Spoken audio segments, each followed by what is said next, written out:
Beaucoup de gens sont intelligents. Et pourtant, beaucoup de gens pensent beaucoup de conneries et pensent avoir raison. Beaucoup de gens pensent que la bourse c'est facile et que parce qu'ils sont intelligents, parce qu'ils sont doués en maths, ils vont s'en sortir. Or, pour gagner en bourse, il y a quelque chose qu'il faut maîtriser, c'est soi-même. Ce sont ses biais psychologiques.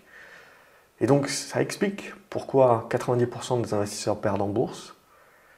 C'est pas parce qu'il y a 90% de cons, c'est parce que tout simplement, même les gens intelligents peuvent perdre beaucoup d'argent en bourse pour une simple raison, ce sont leurs propres biais psychologiques. Donc on va en parler justement de ces biais et comment améliorer les choses. C'est un article que j'ai écrit et que je vais relire justement pour rester les points sur les i. Alors, pourquoi ce que vous pensez est au mieux bidon ou au pire faux? Alors, il faut parler de l'effet Dunning-Kruger. Notre ignorance nous rend ignorants de notre propre ignorance. Ça, il faut s'en rappeler. On surestime notre compréhension car on ne réalise pas tout ce que l'on ne sait pas. C'est ce qui pousse à penser qu'on est expert en bourse ou en d'autres choses dans la vie quand on débute et qu'on fait une bonne année directement ou de bons résultats. On est convaincu qu'on a acquis plus de connaissances que réellement et on n'a souvent que peu conscience de tout ce qu'il nous reste à apprendre. La solution à cela, c'est juste d'assumer qu'on ne sait pas grand-chose, même quand on a l'impression d'apprendre énormément. Rester humble et faire confiance aux graphiques, quand on parle de bourse, en se disant que la somme des intervenants, c'est quelque chose que l'on ne sait pas. Et on se questionne en permanence sur ses croyances, ce qui nous paraît trop évident, on tente d'apporter de la nuance en permanence. Une façon de faire, c'est de casser l'algo Google qui nous balance à longueur de journée que des articles et des vidéos de personnes qui pensent exactement comme nous. Et donc le but, c'est d'essayer d'aller chercher justement l'antithèse et des personnes qui justement pensent contrairement à nous. Le biais de croyance, c'est ce qui est pervers. En gros, on va accepter un argument que l'on aurait en temps normal réfuté, parce qu'il est faible, mais on va l'accepter parce que la conclusion que son auteur amène est une conclusion à laquelle on croit.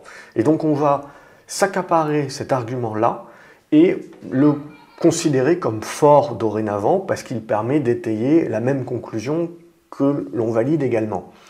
Et donc c'est là où il faut faire attention, c'est que donc du coup on se retrouve avec beaucoup de personnes qui du coup prennent des arguments qui sont simples à comprendre, simples à étayer et à répandre, mais qui sont des arguments qui sont souvent très faibles et qui sont que la partie émergée de l'iceberg, et juste sur la base qu'on va conclure la même chose, donc on va se dire cet argument est forcément un bon argument, un argument fort.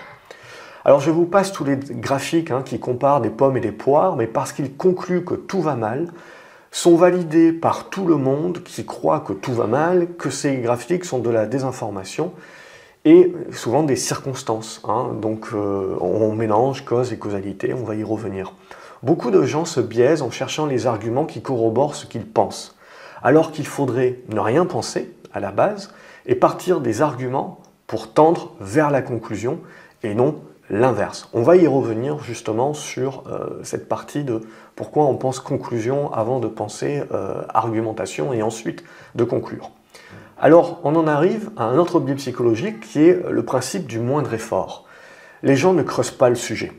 Ils vont rechercher l'info minimum qui permet de conforter leurs croyances. Point barre. On accepte l'idée la plus simple à comprendre pour argent comptant et adhère aux conclusions sans se rendre compte que ce n'est que la partie émergée de l'iceberg. Le plus important, la partie immergée, demande plus d'efforts de recherche, plus d'efforts de compréhension et aurait permis du coup une plus grande nuance. Parce que rien dans le monde n'est noir ou blanc.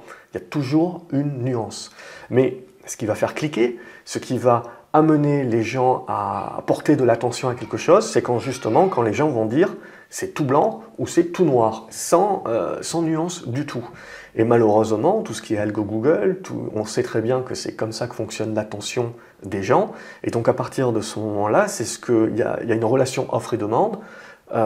Comme les gens sont en demande justement de gros titres, etc., qui sont tout blancs ou tout noirs pour donner leur attention, et ben c'est ce que les médias, au sens général, et aujourd'hui les gens qui essayent de partager leurs pensées, pour accaparer cette attention, et ben ils donnent également des argumentations tout blanc et tout noir. Et de toute manière, vous voyez, personnellement, moi je fais des choses un peu plus nuancées, il y a très peu de gens qui vont suivre cela. Donc, on va donc valider des arguments qui sont souvent plus légers, et c'est l'erreur, hein, qu'on le croit, par volonté de sauter rapidement à une conclusion. Le but ici est de ne jamais s'arrêter au premier argument que l'on trouve.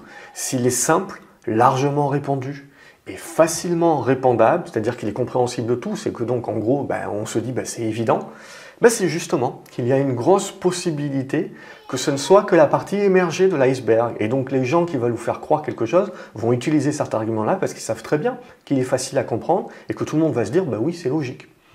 Mais du coup, ça nous pousse à des conclusions hâtives et ça nous pousse à cette question finalement de fainéantise, de ne pas essayer d'aller chercher autre chose. Et on a l'impression que ça y est, le problème est réglé et on a déjà la conclusion, il n'y a pas besoin d'aller chercher autre chose pour trouver de la nuance. En bourse, le plus gros danger, c'est d'espérer. Espérer ce que l'avenir devrait être et passer plus de temps à imaginer un futur parfait que la réalité ne l'est. C'est ce qui nous pousse à conserver des titres bien trop longtemps, car l'on s'est emprisonné pendant des semaines, voire des mois, à penser combien nous rapporterait cet investissement une fois atteint notre objectif. Il est alors d'autant plus difficile de dire au revoir quand cela ne se réalise pas, et on va alors passer du temps à chercher des informations et des analyses qui vont aller dans notre sens pour se conforter qu'on a fait le bon choix, malgré le fait que le marché nous dit que non.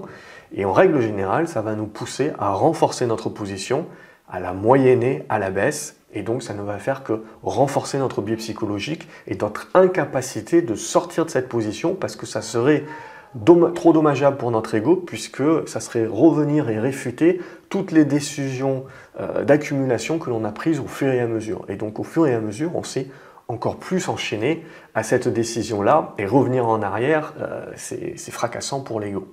Alors la solution est d'avoir un plan et de s'y tenir pour éviter de se faire influencer, que ce soit par soi-même ou par les autres. Le marché a toujours raison, le timing est essentiel, c'est-à-dire que vous pouvez très bien avoir raison, avoir des arguments qui sont très logiques, mais le marché peut rester dans un avis et dans un narratif qui est contraire à cela pendant des semaines, voire des mois. Et donc pendant ce temps-là, vous êtes contre le marché. Et ça, c'est pas tenable. Donc ce qu'il faut, c'est bien comprendre que vous pouvez avoir raison, mais le timing est essentiel, c'est-à-dire qu'avoir raison trop tôt, ça ne sert à rien, ça fait des pertes. Il faut comprendre également que si on doute et que le doute nous pousse à chercher d'autres informations, c'est que l'émotionnel est en train de prendre le dessus. Si notre émotionnel est en train de prendre le dessus, c'est que notre taille de position est trop grosse. En la réduisant, on renforce notre objectivité pour savoir quoi faire avec le reste de la position, avec discipline cette fois-ci. Il y a autant d'analyses que d'analystes, ça c'est très important. L'avenir est incertain. Il n'y a pas une seule vérité, que ce soit des analystes fondamentaux ou des analystes techniques, vous allez avoir autant d'analyses que d'analystes, et autant d'analystes que d'objectifs et compagnie. Ainsi, voici l'histoire que je vais vous raconter de l'éléphant et des hommes aveugles. C'est un groupe d'hommes aveugles. Ils entendirent un jour qu'il y allait avoir un éléphant qui allait passer dans la ville. Ils ne savaient pas ce que c'était, ils n'en ont bien entendu jamais vu, ils sont aveugles de naissance. Et donc du coup, ils se sont entretenus, ils se sont dit, on va aller voir, question de parler, on va aller toucher cet éléphant pour savoir un petit peu plus qu'est-ce qu'il en est. Et donc il y a le premier qui touche l'éléphant et il touche la queue, et il dit aux autres que pour lui, un éléphant, c'est finalement comme un serpent. Le deuxième, il touche les oreilles, et il dit finalement aux autres, tiens, c'est comme un ventilateur géant, il brasse énormément d'air. Le troisième, il touche la patte, et il dit, c'est comme un pilier, c'est solide comme un roc. Et le dernier, il touche une des défenses. Et il se dit, un éléphant, c'est comme une lance au final. Donc vous comprenez bien que chaque personne, chaque aveugle qui a touché l'éléphant a perçu qu'une partie de cet éléphant, mais a fait une conclusion comme s'il avait touché l'ensemble de l'éléphant. Et on le voit, basé sur sa réalité, basé sur son expérience, sur son vécu, il a touché un élément de l'éléphant et il a dit « c'est comme ça ». Et une autre personne, un autre aveugle, aurait touché cet élément et aurait peut-être eu une autre réponse. Donc ce qu'il faut bien se dire, c'est qu'en gros, vous voyez que tous ces aveugles, ils vont toucher exactement la même bête, mais ils vont en découler des conclusions qui sont complètement différentes et qui ne sont que la partie émergée de l'iceberg, puisqu'on ne peut pas définir un éléphant que par sa queue, que par sa patte, que par sa défense.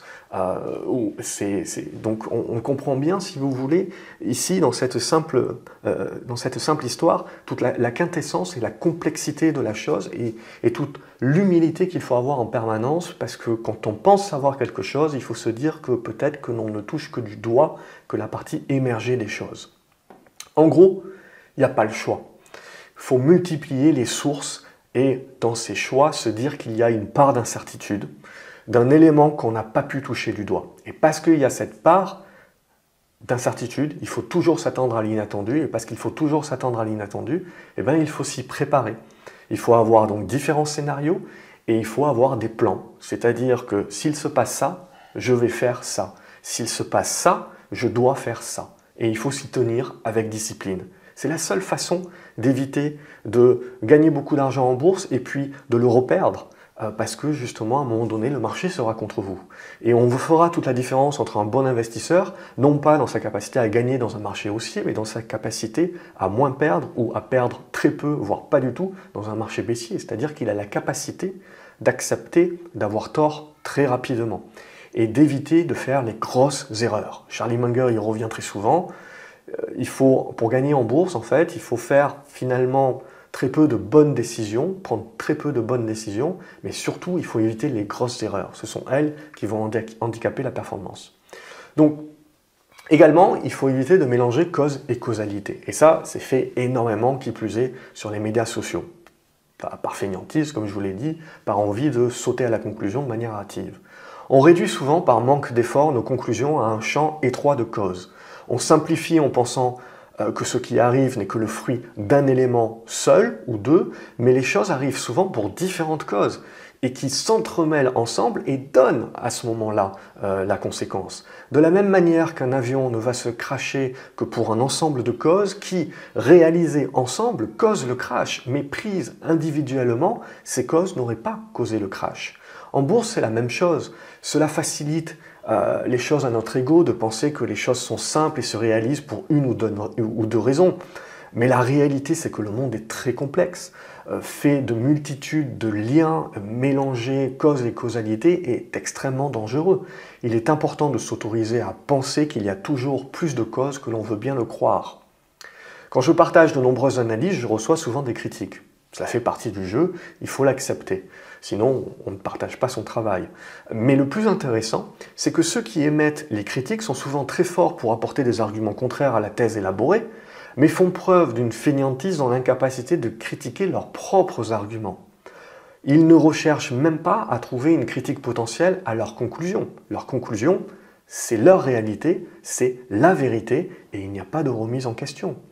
Il n'y a pas d'empathie pour essayer de comprendre les arguments des autres. Or, en bourse, le faire, cette empathie pour essayer de comprendre l'autre, c'est justement penser d'abord risque plutôt que gain. Donc c'est penser inattendu plutôt que certitude. Accepter le champ des possibles et donc l'inattendu et se permettre de rester réactif et non accroché à ses titres, c'est ça qui fait la différence. Ceux qui gagnent en bourse ne sont pas ceux qui se trompent moins. Ceux qui gagnent en bourse, ce sont ceux, lorsqu'ils se trompent, décident de couper la ligne plutôt que de refuser d'avoir tort et de l'accumuler à la baisse, s'ancrant un peu plus à chaque fois psychologiquement dans l'incapacité de réfuter leurs décisions plus tard. Et s'enfonçant dans le cercle vicieux de renforcer eux-mêmes leurs croyances, car les réfuter maintenant devient psychologiquement inacceptable pour l'ego. Le jeu ici est d'imaginer que ce que l'on pense, de la vie, d'une action, peu importe, est émis par une autre personne et non soi. C'est-à-dire, il faut transposer cela et se dire, tiens, et c'est encore mieux de penser à quelqu'un qu'on apprécie peu et se dire, eh ben tiens, si cette personne-là me donnait exactement mon argumentaire et faisait les conclusions auxquelles je crois, est-ce que je me positionnerais en critique? Parce que très souvent, ce qui se passe, c'est que quand on n'aime pas quelqu'un, même s'il dit quelque chose avec lequel on adhère, on va trouver un petit truc à rajouter, un petit truc à dire. Et en règle générale, quand on ne trouve rien, c'est ce qui se passe sur les réseaux sociaux, on va attaquer une petite faute d'orthographe, une petite faute de sémantique, une petite définition à droite à gauche. Mais donc en gros, c'est ça qui est important. C'est de prendre le sujet et de se dire, tiens, je me mets dans les bottes de mon meilleur ennemi et il m'explique auquel je crois. Et donc on va voir, et vous allez voir que tout de suite vous allez être dans la capacité d'avoir finalement une critique et donc de faire par essence une autocritique. Donc ça c'est très important également. Le plus grand ennemi de la vérité, c'est l'ego. Ce n'est pas pour rien qu'en bourse, ce qui fait la différence, ce n'est pas un indicateur magique, ce n'est pas un écran de plus, une méthode supplémentaire, c'est la compréhension de qui on est, de la façon dont on réfléchit, de la capacité de comprendre notre ego, qui est notre propre ennemi, et qui nous empêche de connaître la vérité, de reconnaître nos erreurs, et qui nous pousse à penser que le marché est débile lorsque c'est nous-mêmes qui sommes débiles, de ne pas accepter que le marché est en train de nous expliquer qu'on a tort. Alors potentiellement on aura raison dans 6 mois, mais c'est aujourd'hui qu'on doit avoir raison. Plus que le fait que notre pensée n'a au mieux pas le bon timing. C'est ça qu'il faut appuyer. On vit dans un monde où tout le monde nous demande notre opinion sur tout en permanence. On finit alors par avoir une opinion sur tout, parce qu'on se sent obligé, avec cette pression, d'avoir un avis sur tout. Mais donc du coup, on a surtout un avis sur beaucoup de sujets sur lesquels on n'est pas compétent. Et donc du coup, on va avoir des opinions, on va aller chercher de manière hâtive des arguments à droite à gauche, et pendant nos dîners mondains, etc., on va s'esclaffer d'avoir une opinion sur tous les sujets et d'en savoir un petit peu sur tous les sujets. Mais de cette manière-là, on renforce notre ego dans la croyance justement qu'on en sait beaucoup. Et ça, c'est dommage parce que du coup, on va avoir du mal à réfuter nos idées quand on va avoir un contre-argument qui va nous être lancé. Or, c'est comme ça que l'on grandit, c'est comme ça que l'on apprend. C'est justement en ayant des personnes qui pensent contrairement à nous et qui vont nous donner des contre-arguments. L'algo Google, il est top pour ça. On a l'impression que les contre-arguments n'existent pas, car l'algo nous renvoie que vers des articles et des vidéos de personnes qui pensent comme nous, et qui donc vont renforcer notre biais. L'idée ici, c'est de rester dans son domaine de compétence, et apprendre à dire « je ne sais pas » avant d'avoir une opinion sur tout. Parce que vouloir avoir une opinion sur tout, c'est se pousser dans ses biais psychologiques, dans ses certitudes, et donc dans l'incapacité derrière de prendre de recul et de trouver de la nuance dans toute chose. Dire « je ne sais pas », c'est libérateur. Vous ne pouvez pas voir au travers de la vitre si vous êtes concentré sur le réfléchissement de votre propre visage dans la vitre. Le plus grand ennemi de la vérité, c'est votre volonté d'avoir raison et de gagner des argumentaires. Vous savez, c'est toujours le mec qui reste jusqu'à minuit pour dire « il y a un mec qui a tort sur Internet, il faut que je fasse une réponse ». Le plus grand ennemi de la vérité, c'est votre volonté d'avoir raison et de gagner des argumentaires. Alors qu'il faut passer du temps à essayer de comprendre l'argumentaire de l'autre, c'est cela qui rend alors nos décisions plus nuancées et donc objectives, c'est cela qui peut renforcer aussi nos croyances et nous évite d'être piégés par notre ego dans des positions qui ne sont plus dans le plan. Donc on continue à croire ce que l'on croit, mais au moins on a étudié le contre-argumentaire. Donc on comprend, si le marché décide de faire autre chose, on comprend pourquoi il le fait. On a la connaissance du contre-argumentaire et on ne se dit pas « le marché est débile ». On se dit « le marché est en train de choisir l'autre narratif ». Est-ce que c'est que pour du court terme? Est-ce que ça change les choses dans mon plan, dans mon objectif d'investissement, dans mon horizon de temps de placement? C'est ça qui est important. La stupidité dont on affuble souvent ceux qui ne pensent pas comme nous, ce n'est au final pas le fait qu'ils ne savent pas. C'est au final le fait qu'on n'accepte pas de dire « je ne sais pas » et donc on n'accepte pas de dire « j'ai la volonté d'apprendre ». Dis-moi ce que toi tu sais et je vais absorber. Et si on absorbe comme ça de plusieurs sources, notre boulot de trader, mon boulot, moi, ce n'est pas de savoir, ce n'est pas d'avoir la science infuse, c'est justement d'avoir cette capacité de filtrer, c'est-à-dire de prendre les informations, et c'est pas facile, hein, mais c'est de prendre les informations et de savoir qu'est-ce qui est important, qu'est-ce qui l'est moins, et sur sur quoi je vais me baser pour créer mes hypothèses de travail et essayer d'être le plus nuancé possible et le plus objectif possible. Et ensuite, prendre mes décisions.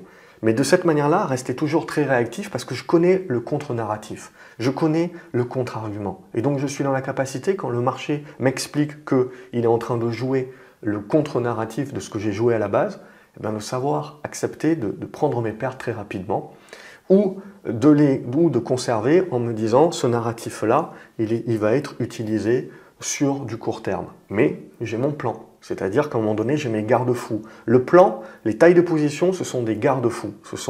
C'est là quand la discipline n'est plus là. Et donc c'est un automatisme et ce sont des ordres stop qui doivent se déclencher à ce moment-là. Et la taille de position est également là pour vous protéger au-delà des ordres stop quand il y a un gap, quelque chose comme ça, sur lequel vous ne pouvez pas vous protéger. Et ça évite, quand vous êtes trop concentré sur une action, vous avez énormément de biais. Et donc ça évite également cette disposition justement de taille de position à éviter les certitudes. Voilà, j'espère que vous avez apprécié la vidéo. N'hésitez pas à y revenir parce que ça c'est quelque chose que voilà, on a besoin de le relire parce que je l'ai écrit également, donc n'hésitez pas à aller chercher l'article sur le site grafceobourse.fr. C'est quelque chose à y réécouter ou à relire de temps en temps. C'est important parce que c'est ça la quintessence. Vous voulez savoir quelle est la différence entre un bon chasseur, un mauvais chasseur, un bon trader et un mauvais trader. À la fin de la journée, si vous voulez, il y a de la technique, oui, mais ce n'est pas la technique le plus important. C'est justement la psychologie et travailler sa psychologie. Et justement, la gestion des tailles de position, le money management, ça aide à travailler sa psychologie dans le bon sens. Je vous souhaite une excellente journée. N'oubliez pas de liker la vidéo, de la partager également sur les réseaux si elle a pu vous aider pour qu'elle puisse aider d'autres personnes. Abonnez-vous à la chaîne pour ne pas louper les autres vidéos. Salut les graphes.